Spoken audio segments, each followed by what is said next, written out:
के छ टोली के छ टोलीको खबर यहाँ खाना बनाउने चाहिँ हाम्रो हलदार है देशको भनाइमा ए हलदार साहब के छ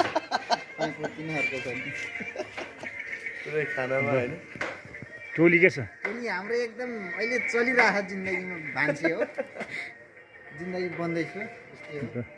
हाम्रो अफिस यताको होइन अनि यो चाहिँ खाना बनाउने ठाउँ अनि टोलीले चाहिँ धेरै मासु ल्याउने खाने भएर चाहिँ सेपरेट खाना बनाउने मासु बनाउने ठाउँ चाहिँ यस्तो राम्रो राखेको छ हेर्नु होला धेर मासु खाने भएर यस्तो कुनामा आएर यो चाहिँ हाम्रो हलदार साहब एउटा बाठो भएर चाहिँ